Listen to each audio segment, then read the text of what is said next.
vous kwenu kadiri ya fortifie, masiku que 14. Dieu réponde Mungu favorablement à amipe vos nguvu attentes, na ajibie qu'il namna mzuri kwa intervienne et mahitaji qu'il vous yenu. fasse grâce. Et Atenda cela au nom mijalie neema de... katika jina la Et cela au nom na ile de... katika jina la Amen.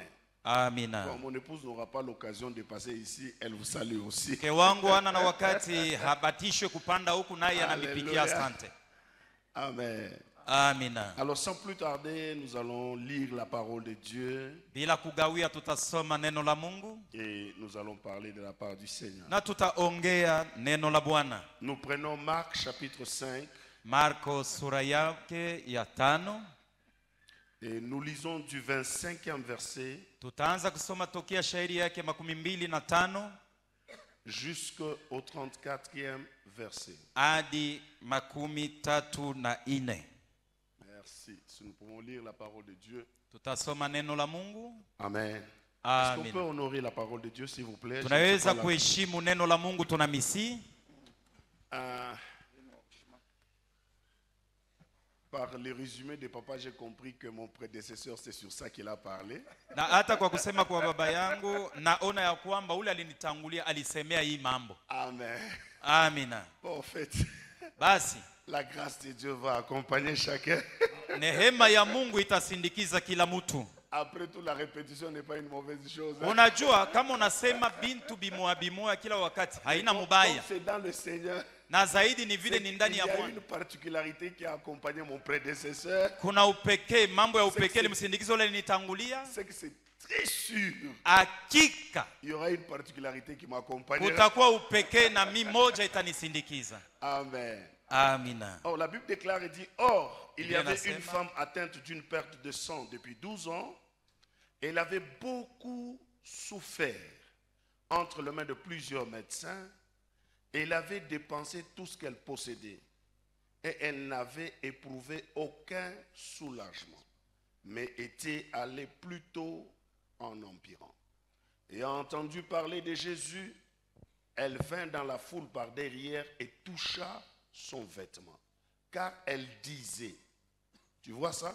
Unaona? Si c'est dans ta Bible, il faut souligner car elle disait. Kama ni Biblia yako tia kistari kwa sababu alikuwa anajiambia. Si je puis seulement toucher ses vêtements, Kama naweza kugusa tu vazi lake, je serai guéri. nitaponyeshwa. Au même instant, Pale pale la perte de sang s'arrêta kupoteza kwa damu kukakoma et elle sentit dans son corps na akasikia ndani ya mwili qu'elle yake était guérie de son mal. ya kwamba aliponyeshwa na magonjwa Jésus yake. connut aussitôt en lui-même Na Yesu akajulishwa ndani yake, qu'une force était sortie de lui. nguvu moja ilitoka ndani Et yake. se retournant au milieu de la foule, Na il dit, akageuka akaangalia umati ya watu qui a touché mes vêtements? na anauliza ni nani anagusa nguo yangu? Ses disciples lui dirent, Wanafunzi wake tu wakamjibu, vois la foule qui te presse tunaona watu wanakusonga et tu dis, na unatuuliza qui m'a touché? nani ananigusa? Et il regardait autour de lui Na akaangalia kando kando pour yake voir celle qui avait fait cela. na juu ya kumuona ni nani alimugusa. La femme effrayée et tremblante, Mke alikuwa na oga na kutetemeka, sachant ce qui s'est passé na akajua yenye lipitikana en elle, ndani yake, elle vint se jeter akakuja à kujitupa ses pieds kumiguu ya et Yesu lui dit toute la vérité. na akamwambia ukweli ote. Mais Jésus lui dit, Lakini Yesu akamwambia, ma fille, msichana wangu, ta foi t'a sauvée. imani yako inakuponya. Nous avons souligné, elle disait, n'est-ce pas? Na tulitia kistari alikuwa na jambia ndani yake. Et nous soulignons aussi, ta foi t'a sauvée. Na tia kistari imani yako inakuponya. Va en paix Enda katika salama et sois guéri na uponye de ton mal. na magonjwa yako. Je peux entendre un bon amen. Napenda nisikie amina ene On peut kweneana. acclamer le Seigneur pendant que Chapie nous sommes Bwana en train de makofi. nous rasseoir. Wakati uko naikaa chini. Alléluia. Amina. Alors pendant toutes mes interventions, Na wakati nitakuwa nikitumika hapa, je parlerai nitaongea sur le thème kuhusu kishina, jouir de la puissance de l'alliance par la foi. kufaidikia uwezo ya agano kwa imani. Amen. Amina. La foi comme l'élément provocateur Imani de kama la kitu manifestation de la puissance de l'alliance. kuchokoza uwezo ya kutenda kwa agano. Alors pour la petite histoire, lorsque nous parlons de l'alliance Hadithi ndogo kwa sababu wakati tunasemezea juu ya agano et de sa puissance, na uwezo wake, nous voudrions savoir quelque chose. tunapenda tujue kitu fulani. Vous savez, Dieu n'est pas descendu en Égypte Unajua pour Mungu libérer Israël, akushuka Misri kwa sababu ya kufungua wana wa Israeli, parce que Israël priait beaucoup, kwa sababu wana wa Israeli walikuwa naomba parce sana, qu'Israël jeûnait, kwa sababu walifunga chakula. mais Dieu était descendu Lakini Mungu alishuka à cause de son alliance. kwa sababu ya agano yake. Amen. Amina. Il n'était pas venu parce qu'Israël était Israël, Hakukuja kwa sababu Israeli walikuwa wana wa mais Israeli, il était venu lakini alikuja à cause de son alliance. kwa sababu ya agano yake. Ainsi la Bible déclare et Na dit, ni vile Biblia inatangaza dans Psaume 105, Zaburi 105 versets 8 et 9, mstari wa 8 hadi wa 9, et nous lirons 42, j'espère qu'on m'a déjà projeté ça, et nous lirons 42. na tutasoma 42. Regardez ce que la Bible déclare et dit, Psaume 105, Oneni Zaburi 105 verset 8 mstari wake wa 8 et 9, na wa 9, et nous lirons aussi le 42e verset. na tutaruka tutasoma tena shairi yake ya 42. Regardez ce que dit la parole de Dieu. Sikia ile neno la Mungu Il inatangaza. se rappelle à toujours de son alliance, Anakumbukaka kila siku agano ses yake, promesses pour 1000 générations. maahadi yake juu ya vizazi maelfu. L'alliance qu'il a traitée avec Abraham Agano alifunga na Abrahamu et le serment qu'il a fait à Isaac. na kiapo alimwapia Isaka. 42. 42. Car Kwa sababu il se souvint anakumbuka de sa parole sainte neno lake takatifu et d'Abraham, na Abrahamu son serviteur. mtumishi wake. Alléluia. Quand Amina. vous lisez tous les chapitres de 105, Na hata hiyo sura yote 105 vous comprendrez beaucoup de choses. ukisome En utaelewa lisant vitu vingi. ce psaume, vous découvrirez Mukisome hiyo Zaburi utagundua que moi personnellement, j'ai pensé que Moïse était un homme de Dieu très puissant. mimi kwa upekee nilikuwa nadhania kwamba Musa ni mtu wa uwezo sana. C'est vrai, il est puissant, il a manifesté la puissance de Ni Dieu. kweli ni wa uwezo, alionyesha uwezo wa Mungu. Mais tout ce que Moïse a accompli Lakini kila kitu Musa alitimiza n'a été que le résultat de l'alliance de Dieu et d'Abraham. ilikuwa ni mapato ya Mungu, Parce que si ya nous agano ya Mungu na Abrahamu. Si nous remontons un tout petit peu, on me donne un verset 39 en descendant, toujours Psaume 105. Paka Zaburi 105 lakini shairi yake 39. On donne cela en descendant et vous comprendrez. Mukusoma mukushuka tutaelewa. La Bible dit, il étendit la nuée pour le couvrir Biblia nasema et le feu pour éclairer akanyosha la nuit.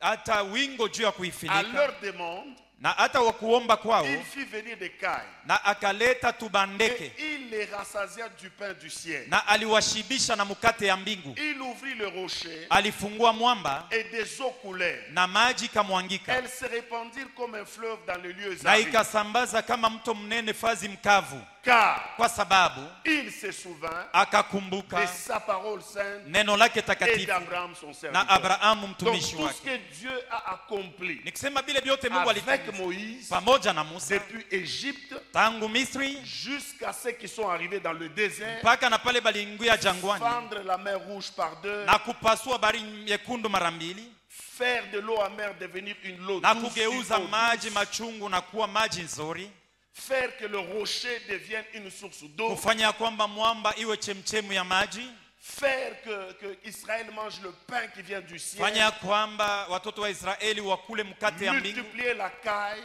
na hata kuwaletea ndege za leur bei, nourrir de la viande au désert, kuwalisha nyama mujangwa, le protéger contre le climat si aride du désert. kuwalinda na baridi na vukutu ya mujangwa. Pendant le jour, Mchana Dieu le préserva de l'ardeur du soleil par Mungu la nuée. aliwafunika na mumvuri mbele ya jua, Et pendant la nuit, Dieu le préserva de froid du désert par la colonne de feu. na hata Mungu usiku aliwafinika na kuwakinga na Et nguzo Dieu ya moto na fit baridi ya à telle mjangwa. enseigne Na hata Biblia nasema, et Dieu fit à telle enseigne na hata Mungu alifanya mnamna ya kwamba que leurs habits sur leur corps ne s'usèrent point, Nguo même walikuwa leurs chaussures à leurs pieds. nguo walikuwa lishavaa pa mwili na viatu havikuharibike.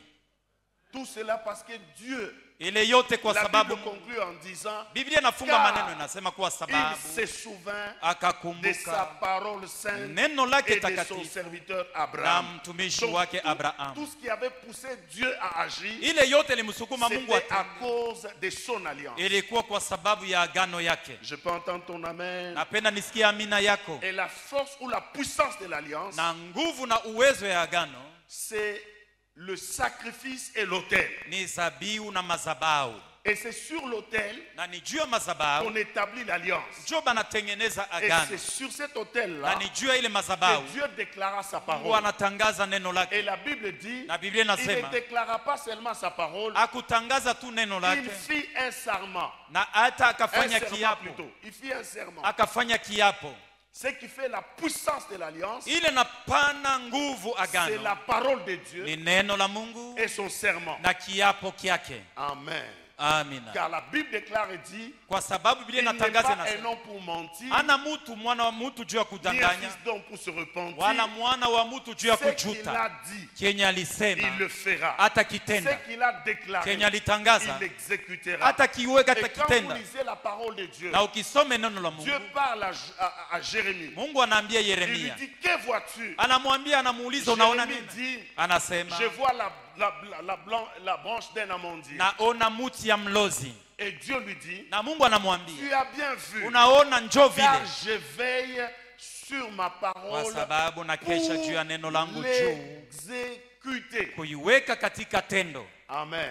Amina. Et plus loin, Na zaidi mbali, Dieu déclare et dit, Mungu anatangaza dans na Psaume 138, Mzaburi au verset 132 2, mstari wake dans wa la pili, version d'Arbi, katika ufafanuo wa Darbi, Dieu déclare et dit clairement Mungu que anatangaza Dieu na sema, a élevé sa parole au-dessus de tout son nom. Mungu aliinua neno lake juu ya jina C'est lake que nous lote. disons que Dieu est souverain, Ni kusema tu Mungu anakuwa mkubwa mais kushinda la vyote, souveraineté de Dieu lakini ukubwa wa Mungu est arrêtée par sa parole. inasimamishwa na Et neno c'est lake. pourquoi la Bible déclare et Na ni dit, vile Biblia au inatangaza inasema, commencement était la parole, mwanzo ilikuwa et la neno, parole était avec na Dieu, neno et ilikuwa na la Mungu, parole était na Dieu. neno njoo ilikuwa Mungu Donc, mwenyewe. la puissance de l'alliance, Basi uwezo ya c'est la agano parole de ni Dieu neno la Mungu et c'est son serment. na inakuwa kiapo La Bible kyake. déclare et dit ceci. Biblia inashuhudia inasema, Si nous pouvons lire ça rapidement dans Hébreux chapitre 6, Waebrania sura yake ya 6 verset 16 mstari wa 16 jusqu'au verset 18. hadi 18.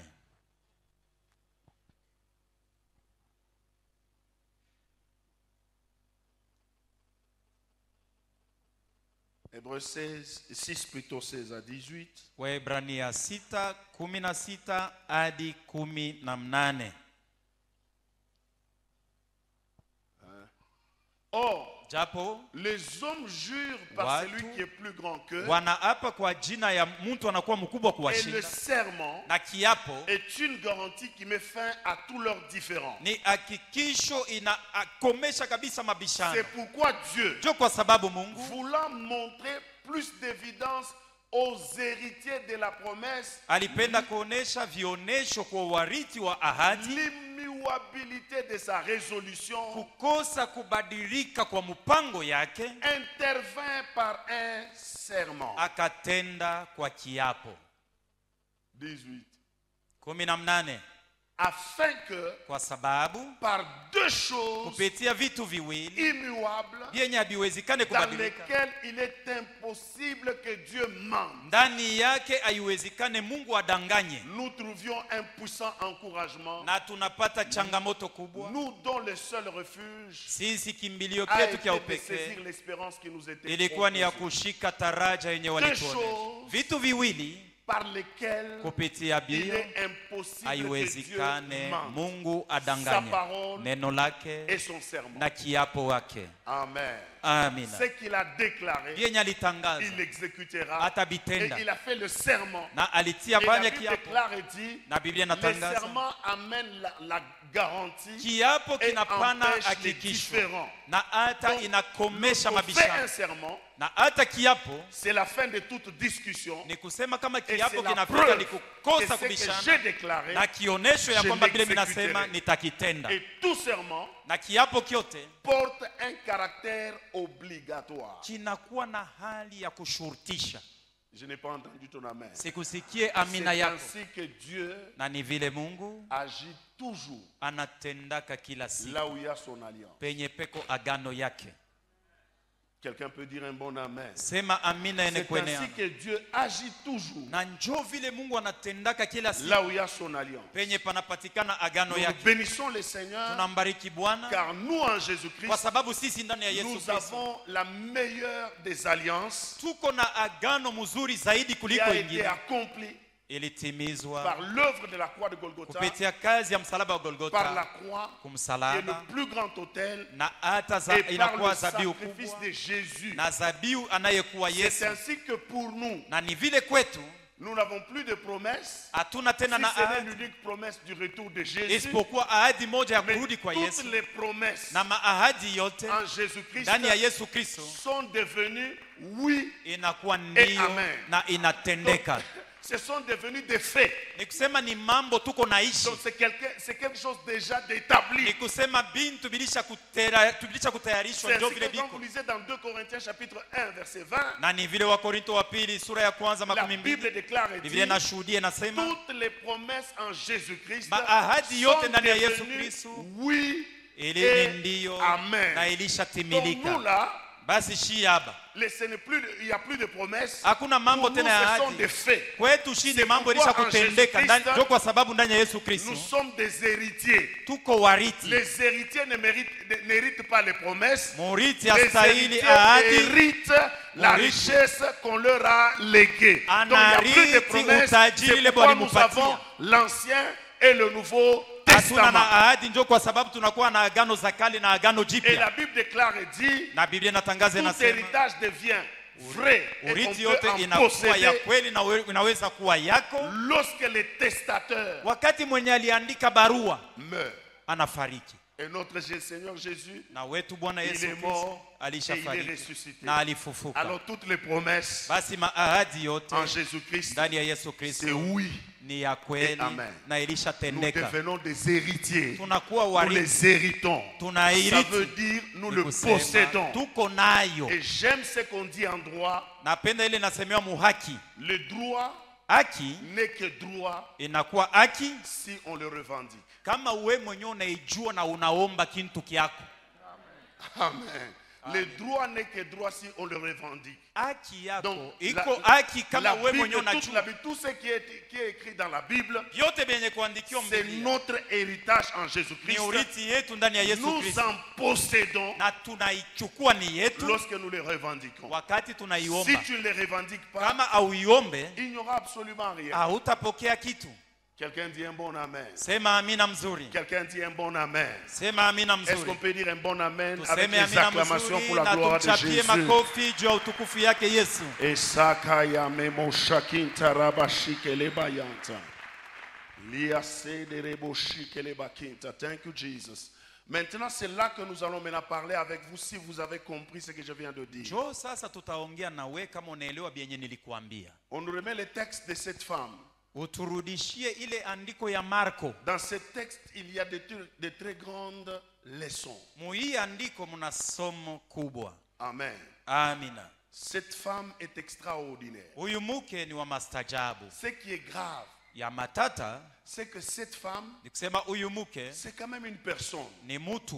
Ça veut dire qu'elle est née d'un père et Ni d'une mère. kusema eko na baba na mama. Et si elle est née d'un père et d'une mère, Na kama alizalikwa toka baba na c'est mama, qu'elle devra avoir un nom. hakika anapasha kuwa na njina ile balimupanga. Malheureusement, Lakini kwa ole elle a été identifiée par son mâle. lakini yeye balianza kumuita tu kwa jina ya magonjwa yake ye. Amen. Amina. Ainsi, il y a des gens au milieu de nous, Na ni vile katikati yetu parce kuna qu'ils kunaweza souffrent kuwa de quelque chose. na kama iko nateseka na mambo fulani Dans le quartier, on a oublié son nom. mumkoba na njina ya kizaliko banasahabu, On lui a donné le nom de son mal. banampanga jina ya ile mateso iko naishi. Ah, les vieux célibataires là. Ni ule mkubwa mbalaka ule. Oh, c'est la sœur là, Kichelewe. Ni ule dada ule alishakuwa fe la Sainte Catherine. C'est le frère Bossu là. Ni ule nduku ule wa Kabosi. Amen. Amina. Oh, c'est le frère chauve là. Ni ule nduku ule wa Ribala. Oh, c'est le frère qui boite là. Ni ule nduku wa Ulema. Oh, c'est le frère au gros ventre là. Ni ule nduku wa Kintumbo. Donc, on ne connaît plus ton nom. Nikisema jina yako On abaiwe commence à tena. t'appeler par ton mal. Banaanza kuita kwa Et ile ça, uko naishi. cela affecte beaucoup de vies. Na ile namkizia maisha ya watu Et il y a wengi. beaucoup de gens Na kuko bantu qui bami sont blessés comme était blessée cette femme. balishaumizwa saa huyu mwanamke. Et je viens t'annoncer une bonne nouvelle. Lakini nakuwa kutangazia habari njema. Si elle a été guérie, Kama toi aliponyeshewaka aussi tu seras na guéri. weye utapona. Si elle a été délivrée de son Kama mal, alifunguliwa tu na seras magonjwa aussi yake délivré na au nom de utafunguliwa Jésus. katika jina la Quelque Yesu. chose de bon arrivera dans ta kizuri vie au nom de kitatukia ndani ya maisha Jésus. yako Je dis katika Dieu jina la Yesu. interviendra dans ta vie Nasema au Mungu nom de atatenda Jésus. maisha yako Il katika jina fera la quelque Yesu. chose avec toi au nom de Atatenda katika jina. Mais regardez ce qui se passe avec cette femme. Angalia yenye napitikana na huyu mke. La Bible dit elle souffrait de son mal. Biblia inasema alikuwa anateseka na magonjwa. Pas un mois, Haina mwezi pas moja. une semaine, Hapana juma moja. pas 2 mois, Hapana miezi mbili. pas 3 mois, Hapana miezi pas tatu. 6 mois, Hapana miezi pas sita. une année. Hapana mwaka moja. Quelqu'un qui a souffert Mtu aliteseka pendant au moins 12 ans, kadiri ya miaka Jour 12 pour jour. usiku na mchana. Elle perdait le sang. Alikuwa anapoteza damu. Semaine après semaine, Juma kisha juma. elle perdait le sang. Alikuwa anapoteza damu. Mois après mois, Mwezi kisha elle mwezi. perdait le sang. Alikuwa anapoteza damu. Année après Mwaka année, kisha mwaka. elle perdait le Alikuwa sang. anapoteza damu. Et j'ai aimé cette femme. Na nilipenda sana mke huyu. C'était une femme brave. Ni mke wa La Bible hodari. déclare et dit, Biblia inashuhudia en inasema dépit de son mal, ingawa alikuwa mgonjwa, la Bible dit, Biblia inasema elle allait d'un médecin à un autre. alienda kuona muganga kama biendeke Je anatafuta ne sais mwingine. pas, elle a consulté combien de médecins. Sijui aliona waganga wangapi. Et la Bible confirme et dit, Na Biblia inahakikisha inasema elle a vu plusieurs médecins. aliona waganga achana achana. Et la Bible dit, elle dépensa tout ce qu'elle avait. Na Biblia inasema alitosha mali yake yote, Et elle ne fut pas guérie. lakini ya kuponyeshwa. Son mal s'en allant à s'empirant. Magonjwa yake ilienda kuwa zaidi mubaya. Amen. Amina. Statuons par rapport à cette femme. Tusemee yeko kwanza juu ya huyo mke.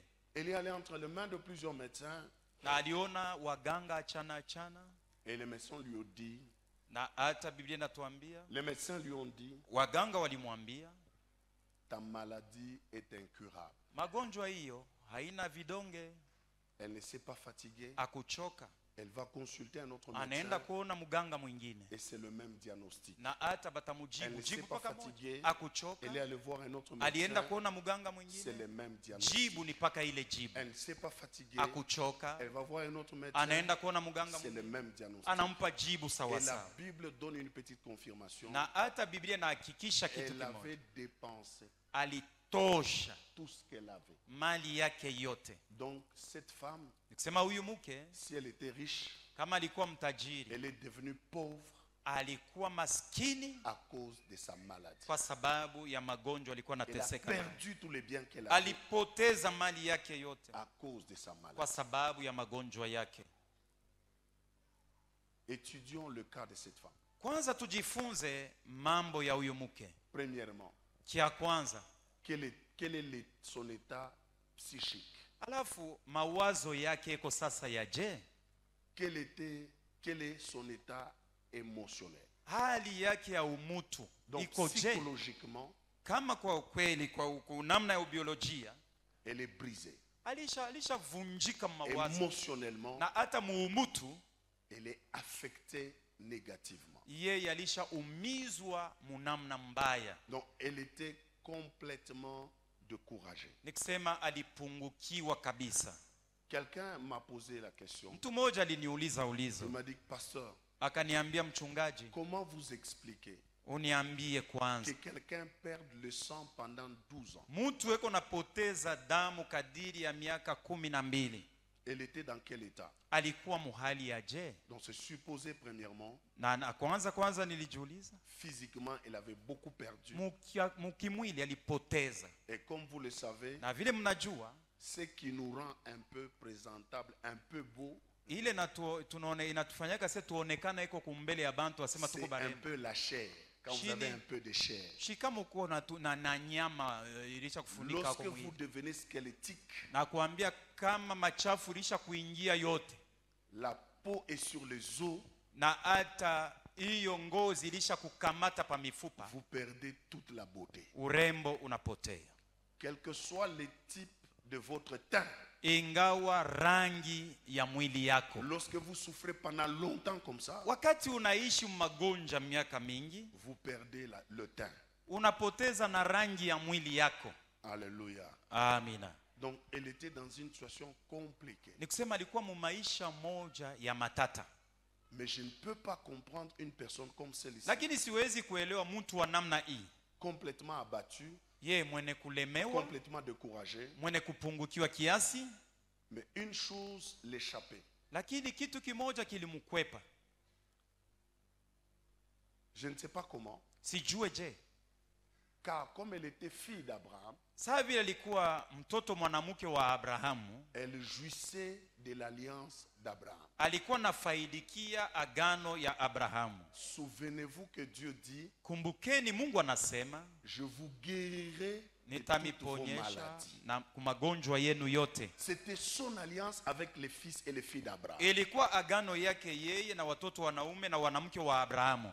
Souvenez-vous que Dieu a dit, Kumbukeni Mungu il n'a pas alisema, dit seulement je vous guérirai, akusema tu il nitamiponyesha, a dit je vous donnerai de la bonne santé. alisema nitamipatia afya njema. Il y avait l'alliance de Dieu qui existait. Agano ya Mungu ilikuwako. Au même instant, quand papa m'a donné ce thème, Na ile wakati baba alinipatia kishina j'ai hichi, dit, mais au fait, mimi nasema lakini est-ce que beaucoup de gens à l'église Bantu. savent-ils qu'ils sont fils et filles de l'alliance de Dieu? bantu ba mingi mukanisa banajua kasema ni batoto banaume na banamuke ba agano? Savent-ils Banajua ya kwamba qu'ils ont l'alliance avec Dieu? beko na agano na Mungu? Ou autrement dit, Au la mkusema meilleure kuingia. façon de dire, Namna ingine. savent-ils que Dieu a établi une alliance avec eux? Banajua sema Mungu alishatengeneza, alishafunga agano pamoja Mais na je bo. sais que beaucoup sont ignorants. Najua ya kwamba wengi ni wajinga, hawajue.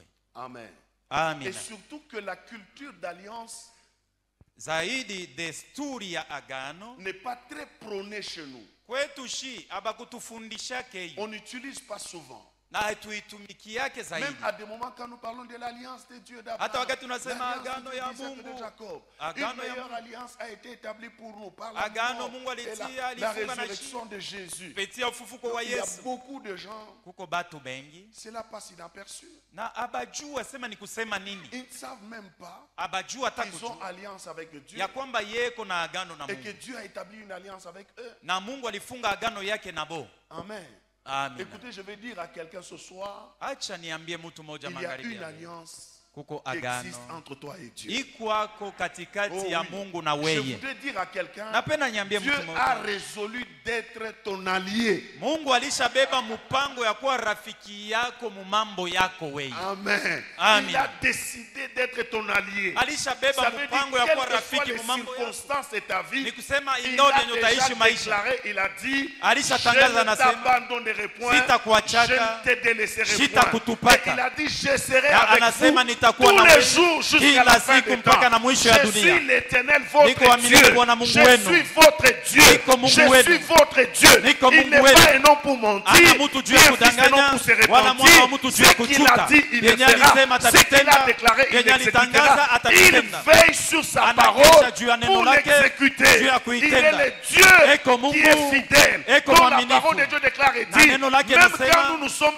hata infidèles, kama sisi tunakuwa Dieu waaminifu, reste lakini Mungu anabakia fidèle. mwaminifu. Ça veut dire il est fidèle à sa Eko parole. mwaminifu kwa Car neno il n'a lake. pas seulement parlé, Kwa sababu il n'a pas hakusema seulement tu, proclamé, il a hakutangaza, fait un serment serment tout aliapa en disant juu ya kusema j'accomplirai ce que j'ai nitatimiza kenye déclaré. Et nilitangaza. ce qui est beaucoup plus grave, Kia mzuri notre zaidi, alliance à nous agano a yake été ndani établie à yetu la croix de Golgotha, ilitiliwa non kwa msalaba pas wa avec un Golgotha, animal, mais hapana na avec nyama, Jésus. lakini na Et Yesu. cela a été établi Na ile par le ilitiliwa sang précieux na damu ya de damani ya Jésus et Yesu. par la parole de Na Dieu kupitia qui neno la a été Mungu, déclarée en notre faveur. ilitangaziwa juu ya busuri Tout wetu est accompli. mekwisha. Si tu es dans la même situation que cette femme, Kama je uko viens naishi mambo t'annoncer kama une huyu mke bonne na kwa nouvelle. kutangazia habari Cette njema. situation-là, Ile mambo, oh, je reconnais une chose, natambua chaque kitu problème kimoja, kila magumu a son commencement iko na mwanzo et sa yake, date de péremption. na wakati hayo La maladie kuharibika. commence un jour Magonjwa et la sa yanaanzaka date siku de moja, péremption. na iko na Le siku ya célibat kumalizika. commence un jour Kumalaka et la bunaanzaka sa siku date de moja, na péremption. kuko na siku ya La pauvreté kumalizika. commence un Kumalikini jour bunaanzaka et la siku sa date de moja, na péremption. butaisha siku Donc ingine. au nom de Jésus, Katika jina tout la ce que Yesu, nous avons comme problème magumu sera yetu résolu yote au nom de Jésus. itapata Non jibu pas à katika cause jina la de Yesu, nous, hapana mais à kwa cause de sababu la yetu, puissance lakini kwa de sababu ya son uwezo ya alliance. agano Car lake. il veille Kwa sababu sur sa anakesha parole juu ya pour neno lake, l'exécuter. juu ya kuitenda.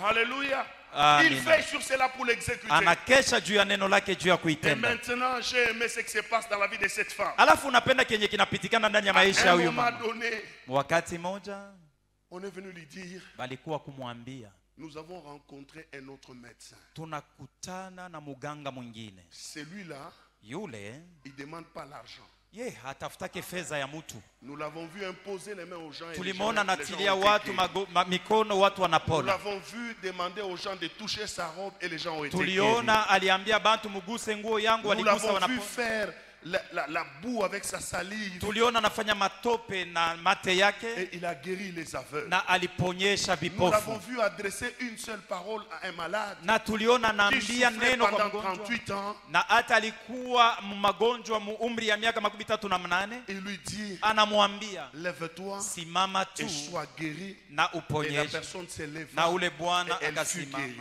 na alipona. Et la femme dit, Na huyu mke anasema existe-t-il sur la terre pa dunia un hapa type pareil de médecin? kunekalaka munganga wa vile ula yaombake mtu kitu. Quelqu'un qui peut guérir de cette manière-là? Mtu ule anaweza kuponyesha mtu mnamna hii. Maintenant, quelqu'un peut-il se mettre à la place de cette femme? Sasa mtu mmoja anaweza kujiweka pafazi ya huyu mke? À la vérité, Kwa ukweli c'est qu'elle a rejeté ce témoignage. ni kusema alisema bo njoo paka vile banekalaka bote wa wapi ule Mungu na Vous savez nyambi. pourquoi? Unajua juu ya nini? Je vais vous dire une chose. qui se Nitakwambia passe kitu kimoja. généralement avec nous. Je suis dans la Bible et je vais vous montrer ça dans la Bible. Niko mu Biblia, nitakuonesha kio mbiblia.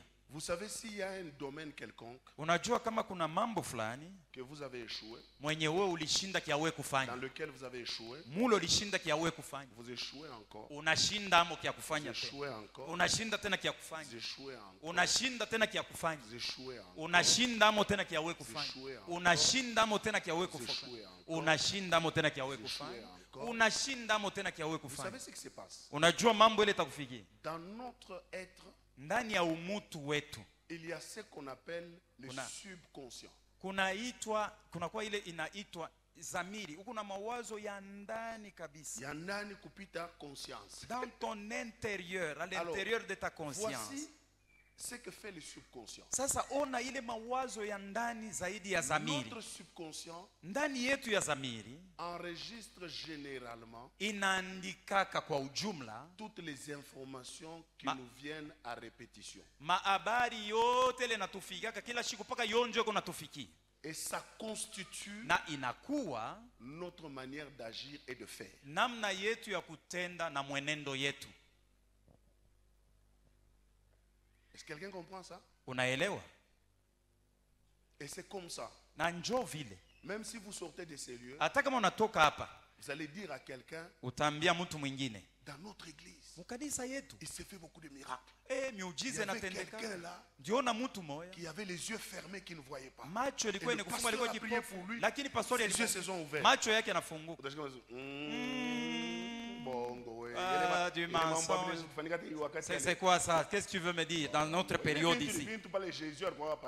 Non, non, au moins ça pouvait se faire quand C'est quoi Jésus-Christ ça? était sur la terre. Sa réaction, Kujibu kwake ce n'est pas qu'il est incrédule, haina sema kuna roho mgumu, mais ce sont les genres d'informations que son subconscient a déjà ni enregistrées. mahabari ile zamiri yake ya ndani ya zamiri ile isha kuchungaka.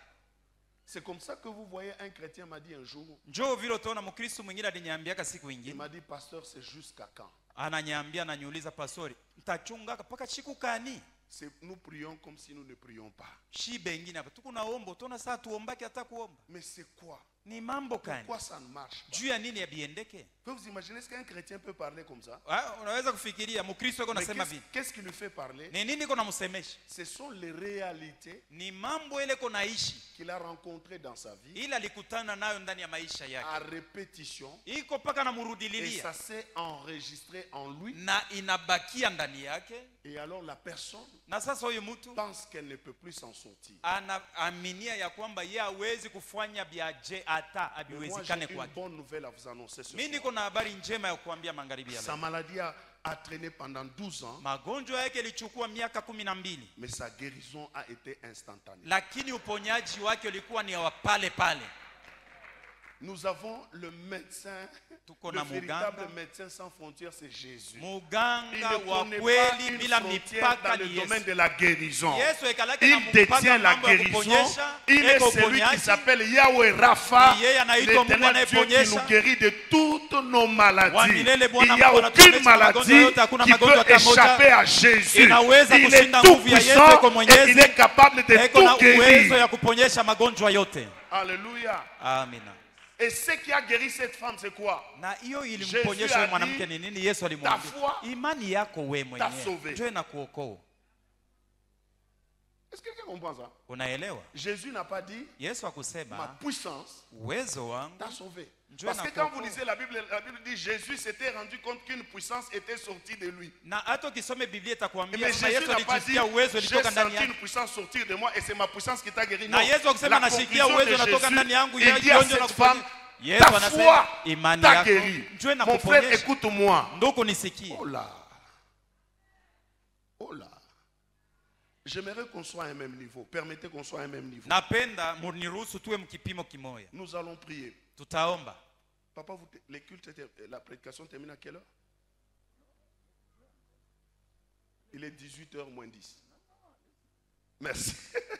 Alléluia. Amen. Écoutez-moi s'il vous plaît. Je vais vous dire quelque chose. Parce qu'il faudrait qu'on soit à un même niveau. Parce que vous savez, un jour je pose la question à une sœur. Elle me dit, pasteur, on m'a diagnostiqué de telle autre maladie. Dit, ok,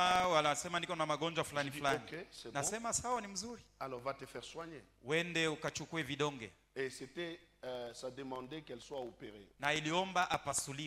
Et la sœur me dit, ah, pasteur, moi j'ai la foi que Dieu va me guérir. Vous savez, moi j'enseigne la foi. Je connais ce que c'est la foi. Tu ne peux pas déclarer tout bonnement comme ça que tu as la foi. C'est là que nous devons nous mettre d'accord. Premièrement, la compréhension de la foi. Qu'est-ce que la foi? Parce qu'on doit être au même niveau pour que j'avance bien. Je peux aller alors qu'on n'est pas ensemble. Regardez ça. La foi c'est quoi? La définition de la foi c'est, la Bible déclare dans Hébreux chapitre 11, verset 1, la Bible déclare dit que la foi c'est une ferme assurance des choses qu'on espère, une démonstration de celles qu'on ne voit pas. Donc ça veut dire quoi? Que la foi, quand on parle d'une ferme assurance, ça veut dire une ferme conviction. Des choses, quand on dit des choses, ça veut dire quelque chose d'exact que vous attendez dans les jours à venir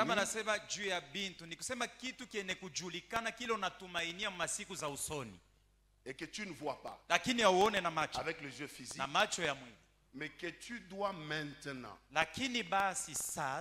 démontrer ça. Amen.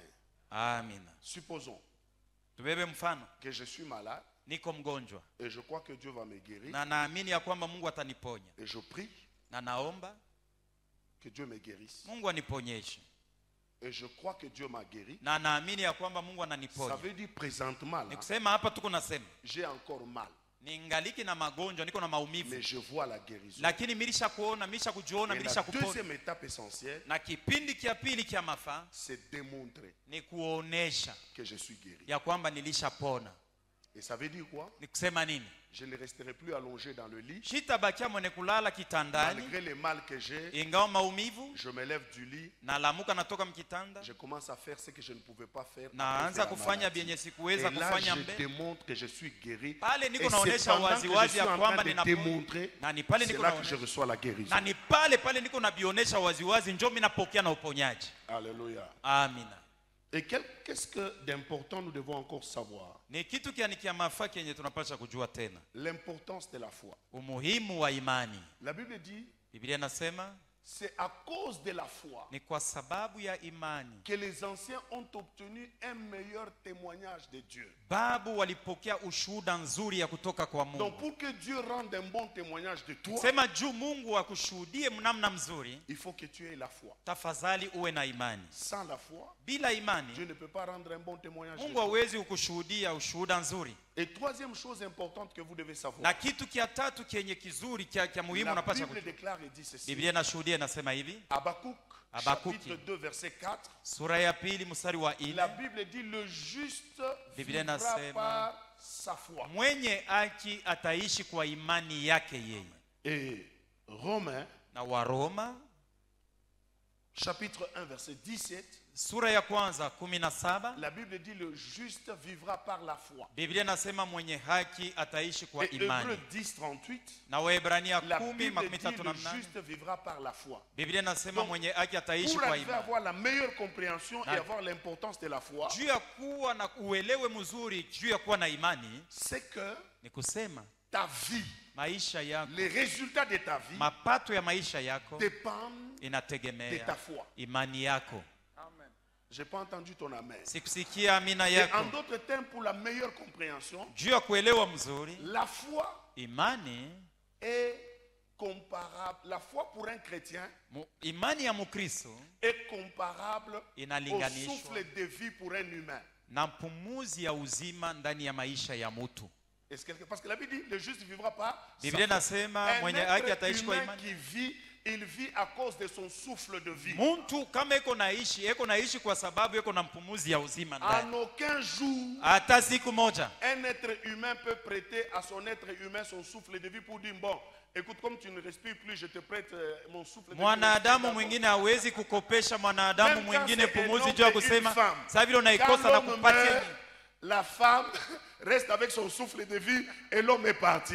Elle ne lui prête pas. Hata bwana na bibi, kama bibi anakufa au bwana, hakuna kukopesha mwingine. En tant que chrétien, wewe Mkristo, tu ne peux pas dire hawezi kusema non, non, je demande toutes les excuses le souffle de vie, personne ne peut garder le souffle de vie pour son prochain. Pumuzi ya uzima hakuna ule atachungia hiyo mwingine. Alléluia. Ce sont des choses pour lesquelles nous devions nous mettre d'accord. Ni bintu bile tunapasha kupatana, tunabijua shibo. Le juste vivra par mwenye haki ataishi kwa imani yake. Regarde le voisin, la voisine, dis-lui tu vivras par. Angalia jirani wako wa pembeni, mwanaume au mwanamke, dis-lui encore tu vivras par ta foi. Wewe utaishi kwa imani yako. Dis-lui encore moi je vivrai par ma foi. Umwambie asema na mimi nitaishi kwa imani yangu. Amen. Amina. Et une chose importante que nous devons savoir encore. Na kitu tena kia muhimu kingine kenye tunapasha kujua. Tout chrétien Mkristo wote a la foi. Eko na imani. Ce verset-là, je demanderai qu'on me le donne pour que tout le monde lise. Hii shairi nitaomba wanipatie. Parce qu'un jour j'étais en train de témoigner ce que Dieu avait fait dans ma vie. Jushikmo nilikuwa nashuhudia juu ya mambo alitenda maisha yangu Mungu. Et quelqu'un dit, na mtu mwingine anasema, wewe wabenye kuna imani. Toi tu as au moins tu as la foi. Donc c'est comme pour me dire, ni kama sasa iko nanyambia que j'ai le don de la foi. Mimi niko na zawadi mimi ya imani. Elle n'a pas. Lakini yeye yake ana ile la foi dont nous parlons ici. Kwa sababu imani yenye tunasema. C'est la foi pour vivre. Ni imani juu ya kuishi. Nous ne parlons pas du don du Saint-Esprit de la foi. Parce que c'est zawadi ya Roho Mtakatifu sporadiquement si le Saint-Esprit le veut et il te le donne. Mais quand nous parlons de la foi ici, c'est la foi pour vivre. Ni imani juu ya kuishi. Tout chrétien a la foi. Dis à ton voisin, tu as la foi. Moi aussi j'ai la foi. Donne-moi rapidement Romains 12 verset 3 s'il te plaît. Waroma 12 mstari wa 3. Haraka. Ça, j'aimerais qu'on puisse lire. Je ne voulais pas dire ça parce que quelqu'un peut dire ah non, non, non. Regardez ça. Est-ce que toute l'assemblée, on peut lire ensemble s'il vous plaît? On y va ensemble. 1, 2, 3, go.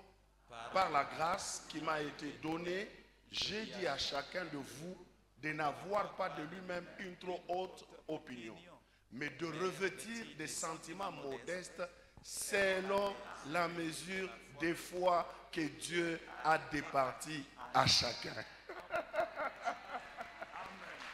Alléluia. Chacun de nous, en naissant de nouveau, Dieu t'a donné une mesure de la foi. Chacun de nous a la foi. Si tu es chrétien, tu as la foi. Dès que tu es né de nouveau, Dieu t'a départi une mesure de la foi. Amen. Si tu n'es pas né handicapé, nous naissons tous avec nos deux bras, notre poitrine normale et nos jambes normales. Mais aujourd'hui, par exemple, vous savez, si je rencontre John Cena, je dois lui laisser la place. Vous savez pourquoi? Parce que lui a travaillé pour développer ses bras et sa poitrine. Hata kama batoto wetu biko na mambo milisema mile baba mtoto mkono mesema ni mtoto wa nani kaniarifua mambo twende leo tunaenda kuishana naye. Même si un des enfants commet un forfait et qu'on le tient à la main, allons voir. John Cena na anatokelea. Qui t'a fait? Et John Cena est là. Alors vous voyez, ça me demande d'être sage. C'est vous les parents de cet enfant. Il dit, oui, alors vous savez que nous sommes les parents, nous ne pouvons pas entrer dans l'histoire des enfants. Mais je voulais vous voir en fait, pour que nous puissions faire connaissance et pour ne plus permettre que nos enfants ne se fassent. Mais à sa naissance, peut-être que moi je suis né avec 3 kilos, lui il est né avec 2 kilos 500. Mais quand il a grandi, il a développé ses muscles, alors il terrorise par sa forme physique. La même chose à nous tous. À la nouvelle naissance, Dieu nous a réparti une portion de la foi. En toi, il y a une mesure de la foi. J'ai dit en toi, il y a une mesure de la foi. Et je viens te dire comme Jésus. Il a déclaré, il a dit, même si tu as une petite foi comme ça, comme une graine de sénévé, tu diras cette montagne, ôte-toi de là, jette-toi dans la mer. Et si tu ne doutes pas en toi-même, cela arrivera. C'est qu'avec la petite foi que tu as là, tu peux faire quelque chose. J'ai dit tu peux faire quelque chose. J'ai dit tu peux faire quelque chose. J'ai dit tu peux faire quelque chose. Chacun de nous a la foi. Maintenant nous sommes sur le même piédestal. Je peux avancer maintenant. Alors dites-moi, comment est-ce possible une femme comme celui-là qui a souffert pendant 12 ans? Donc en d'autres termes, c'est que cette femme a connu l'échec pendant 12 ans. De la même situation. Elle s'est battue pour vaincre cela. Elle n'a pas pu. Mais Jésus vient nous démontrer, il dit, par sa foi, elle a résolu le problème. C'est elle-même qui avait le problème, mais elle n'a jamais résolu. Mais Jésus vient nous dire, par sa foi, elle a résolu le problème. Comment cette femme, où est-ce qu'elle a eu le courage? Parce que son homme intérieur était brisé. Moi j'ai été déçu 3 fois dans le domaine de fiançailles. Est-ce que quelqu'un comprend ça? Il faut savoir ce que ça fait. Est-ce que vraiment est-ce que moi je suis présentable? Quelqu'un peut m'accepter? Tu vois, tu te remets complètement en question. Mais d'où viendra la force intérieure qui te permettra de reprendre des décisions, de reprendre les dessus sur toi-même et d'affronter la situation?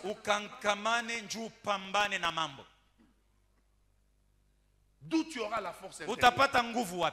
J'ai vu des gens, il a compté ses propres pas avec ses propres jambes. Yeye mwenyewe alikuwa kama iko natembea mikuli iko na kokota iko na kokota. On dit tu vas où? Non, je vais à l'hôpital pour qu'on m'examine. Njuba nichunguze. Il marche. Iko natembea. Il part. Et dès qu'il arrive à l'hôpital, wakati anafika kwa hospitali, le médecin l'examine. Muganga anamchunguza et lui dit, anamwambia tu es positif de HIV. Wewe uko na ukimwi. Il avait la force dans les jambes. Alikuwa na nguvu mikulu. Et dès qu'il a la nouvelle, wakati anapatikana anapoteza na anguka kifundi. Pour rentrer, on le prend de l'autre côté. Juu ya kurudia ni bantu wengine wanaanza kumbana. Japo yeye ndio alijendea yeye mwenyewe kwa hospitali. Donc la nouvelle, l'information qu'il lui a donnée, habari yenye alipokea l'a brisé. Inamuvunja. C'est là que Dieu qui nous a créés, il nous connaît très bien. Voici ce qu'il dit à Josué. Que ce livre de la loi ne s'éloigne point de ta bouche. Médite le jour et nuit. C'est alors que tu réussiras dans toutes tes entreprises. Suivez-moi très bien. Pourquoi est-ce que Dieu a dit ça à Josué? Josué est né en tant qu'esclave. Yoshua alizalikwa mtumwa. Lorsque tu es né esclave, japo kama unazalikwa mtumwa, toi et l'animal, il n'y a pas de différence. We na nyama ni sawa sawa. Les esclaves n'ont pas de droits. Batumwa bekalake na bile banaweza kusema hiki na mimi munipe ni kiangu. Même si tu rencontres quelqu'un dans la route, il ne te connaît pas, même si tu bouscules. Mais pourquoi tu m'as bousculé? Même si tu oses dire, même les autres qui sont autour vont te taper. Toi, tu es esclave.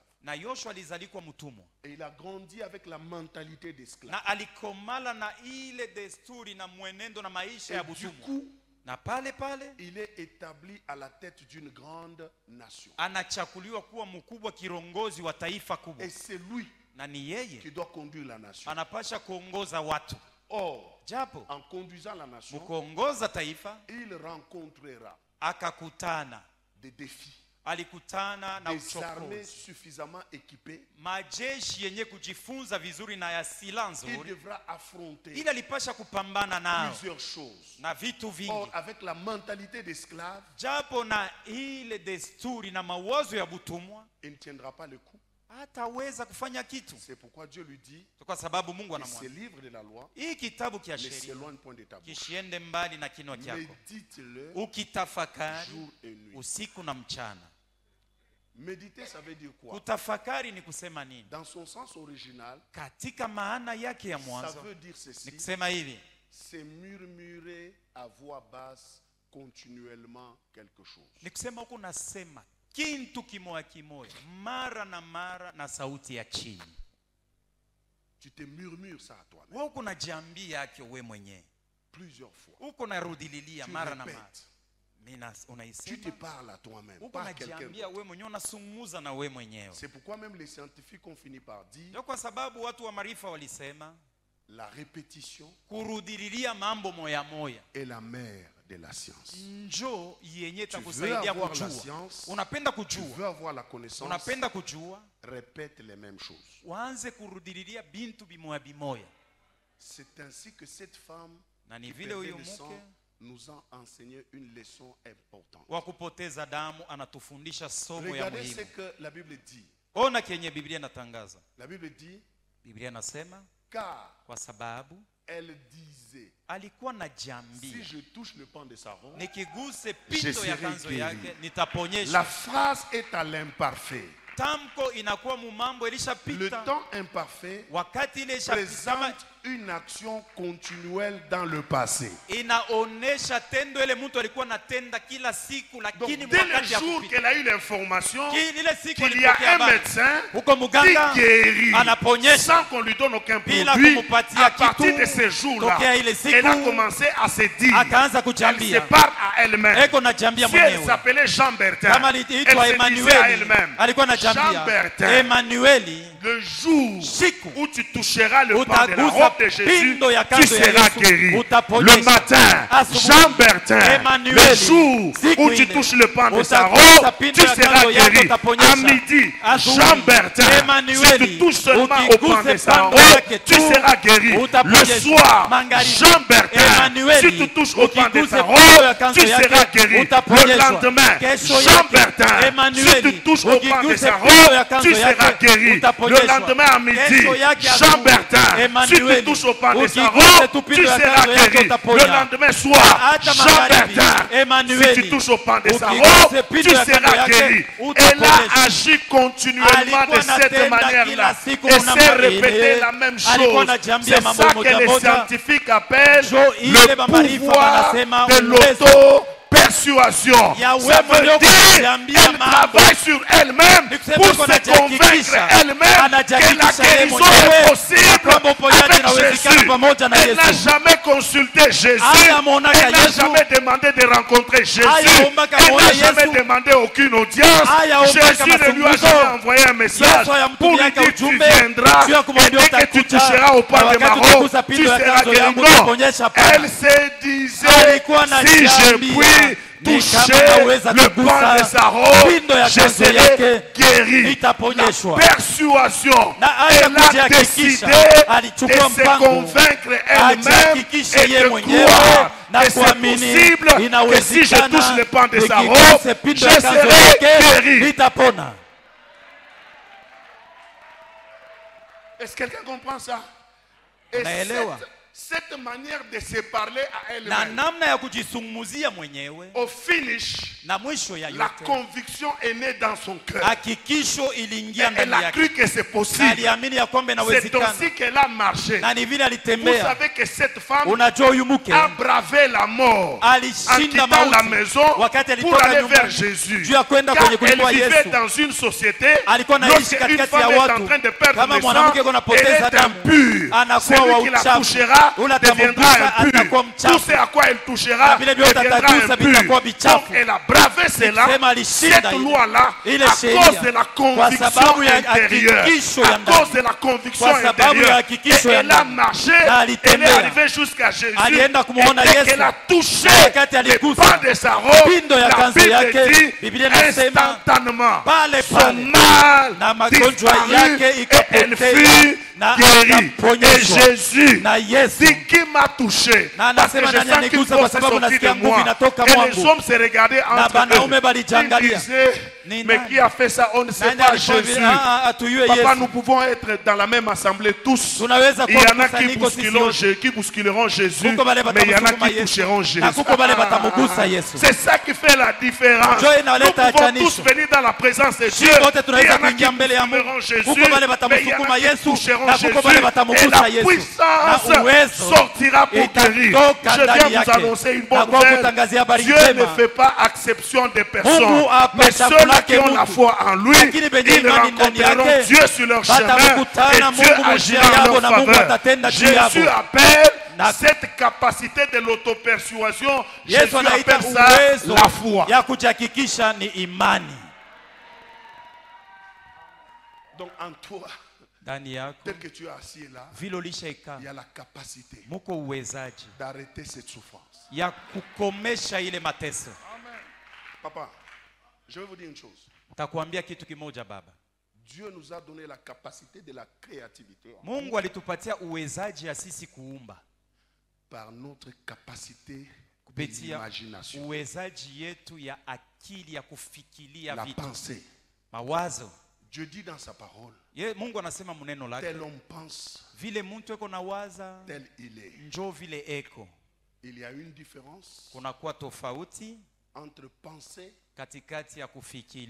souhait et pensée dominante. Ta vie ne deviendra pas pensée souhait, mais elle deviendra pensée dominante. Ça veut dire que tu as tellement pensé à cette chose, à telle enseigne, que même si l'extérieur est rempli d'échecs, mais au-dedans de toi, il y a une grande lumière, il y a une grande puissance, il y a une grande gloire. Papa. Baba. Gloire à Dieu pour le fait que nous travaillons sous l'onction de Papa Zacharie. Utukufu kwa Mungu kwa sababu tunatumika chini ya upako ya Baba Zakaria. Quand je suis allé à Kolwezi pour l'œuvre de Dieu, wakati nilifika Kolwezi juu ya kazi ya Mungu, on n'avait rien. Hatukukuwaka na kitu. C'est Dieu qui m'a dit d'aller à Kolwezi. Mungu ndio aliniambia uende Kolwezi, mimi nilikuwa napangia hapa Lubumbashi.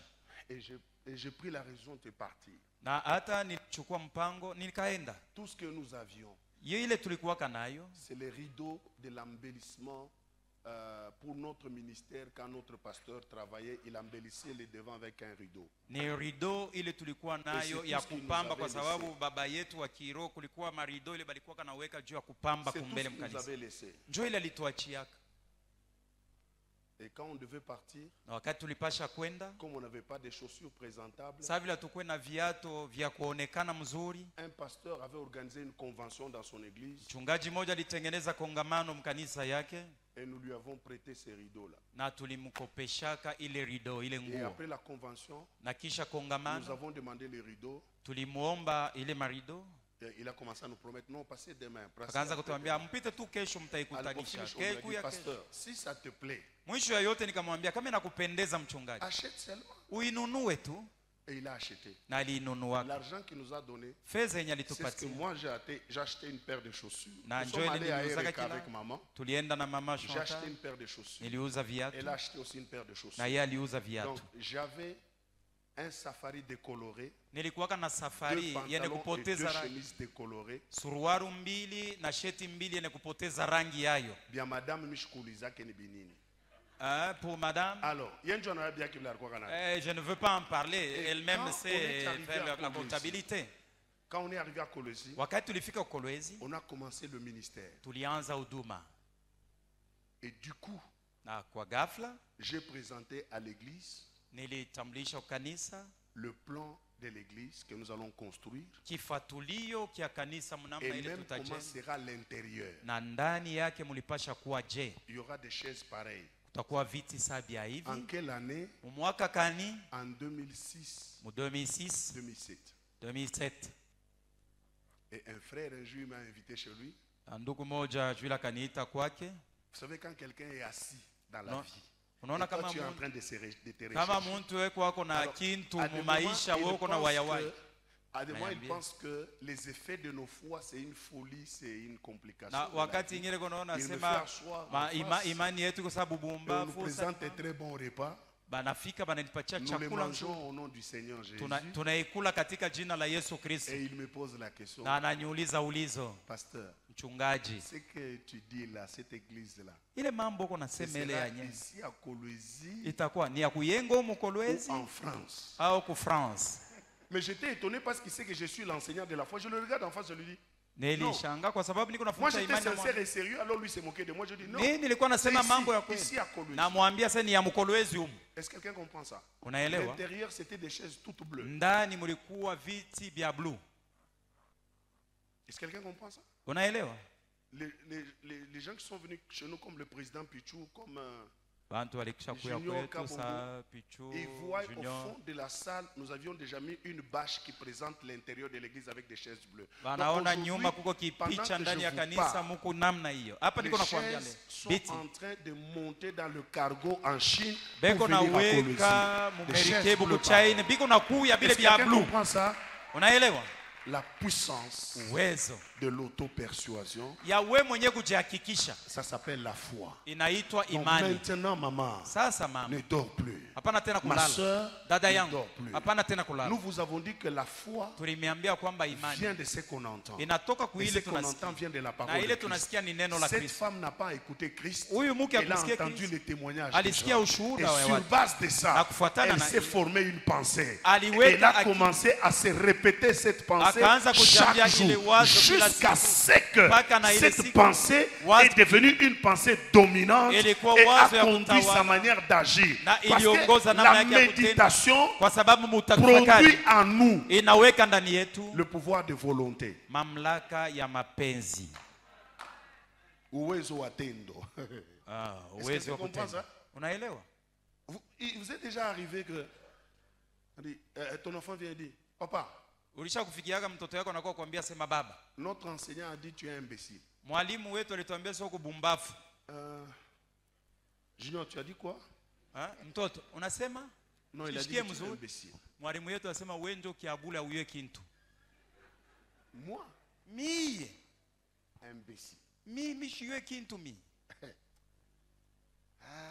Maman arrive. Mama na yana fika. Madame, tu as entendu ce que Junior Bibi a yangu, dit? unasikia vile Junior pale alitoka kwa masomo vile alinyambia. Asema mwalimu yake ananyambia sema mimi baba yake ni kubumbafu. Mimi ni kubumbafu. Njoo madame, il a dit ça. Njoo vile anasema. Tu sais que Junior ne ment pas. Junior, njoo vile ananyambia sema mwalimu, njoo vile alimwambia. En tout cas là, il a exagéré. Hapa sasa anapitisha. Et tu commences à penser, moi imbécile. Unaanza kuwaza. Afu mimi mwenyewe kibumbafu alinyona ni wanamna gani? Ashiniyua. Il connaît pas bien. Ashiniyue mzuri. Moi imbécile. Mi bumbafu mi. Ile hapana, ishitechika. Moi mon patamba, l'enfant de Kasson. Mi mtoto wa Chimango. Imbécile. Bumbafu mi. J'ai grandi à la Kenya. Nilikomania wapi? Hapa Lubumbashi. Mi bumbafu mi. Papa, non, on se battait dans les combats du quartier, posait la question à tel qu'ils étaient des Camalons de ce que nous. Shiba baulize kombele bale tulikuwa nakomea na abu bile nilikuwa nabatendea. Mi bumbafu. Zaidi uko na tafakari. Mi bumbafu. Tu vas dire je vais régler avec lui ce dossier. Le pouvoir de volonté est venu à quoi? Par rapport à la méditation. Mon frère, ma soeur, en toi il y a la foi. Ajoute la dimension manquante qui est la dimension de l'auto-persuasion. Lève-toi et dis, cette situation ne demeurera pas. Je m'en sortirai. La parole de Dieu déclare et dit, Christ est riche qu'il était, il s'est fait pauvre afin que nous devenions riches. Je déclare, moi Jean-Bertin Binounou, je ne demeurerai pas dans la pauvreté. Je deviendrai riche parce qu'il est écrit dans la parole de Dieu. La parole de Dieu déclare et dit, Christ a porté en lui toutes mes infirmités. Il s'est chargé de toutes mes maladies. Et c'est par ces meurtrissures que je serai guéri. Moi, Jean-Bertin, par les meurtrissures de Jésus-Christ, je serai guéri. La parole de Dieu déclare et dit, Christ est venu afin que nous ayons la vie et que nous soyons dans l'abondance. Je déclare au nom de Jésus, moi, Jean-Bertin, j'ai la vie et je l'ai en abondance. La parole de Dieu déclare et dit que les faibles disent, je suis fort. Ainsi, moi, Jean-Bertin, je déclare que je suis fort. Parle-toi à toi-même. Parle-toi à toi-même. Parle-toi à toi-même. Parle-toi à toi-même. Parle-toi à toi-même. Parle-toi à toi-même. Et tu deviendras ce que sont tes pensées. Cette femme a été guérie à cause du pouvoir de l'auto-persuasion. Elle s'est convaincue elle-même que si elle peut toucher les pans de la robe de Jésus, elle sera guérie. Et cette action, Jésus appelle ça la foi. Ajoute la dimension manquante. Lève-toi, regarde-toi dans le miroir et dis, je suis créature merveilleuse. Chaque jour, chaque matin, chaque midi, chaque instant, chaque soir, chaque moment, regarde et tu dois toi-même. Je suis grand. Je suis grand. Je suis grand, je suis puissant. Mon Dieu ordonne que je sois puissant. Je suis puissant. Même si tu es combattu à l'entreprise, et la Bible déclare et dit, ils te feront la guerre et ils ne te vaincront point. Chaque matin, lève-toi. Ils me feront la guerre, mais ils ne me vaincront point. Ils me feront la guerre, mais ils ne me vaincront point. Ils me feront la guerre et ils ne me vaincront point. Oh, tu souffres de la stérilité. Lève-toi et déclare. Le Seigneur déclare et dit, dans le pays où je vous amènerai, il n'y aura ni femme stérile, ni femme qui avorte. Ainsi je déclare, parce que je suis fille de Dieu, jamais je ne serai stérile, jamais je n'avorterai. Lève-toi et déclare. La Bible déclare et dit, c'est Dieu qui a ouvert les seins maternels. Il n'empêchera point à la femme d'enfanter. Tu enfanteras, non pas parce que tu es féconde, tu enfanteras parce que Dieu a ouvert ton sein maternel. Oh, bien-aimé dans le Seigneur, ajoute la dimension manquante à ta foi, la puissance de persuasion. Toi-même, parle à toi-même. Toi-même, parle à toi-même. Lorsque ces pensées deviennent dominantes en toi, c'est ce que tu deviendras au nom de Jésus. Tel on pense, tel il est. Que Dieu vous bénisse et qu'il bénisse sa parole. Au nom de Jésus.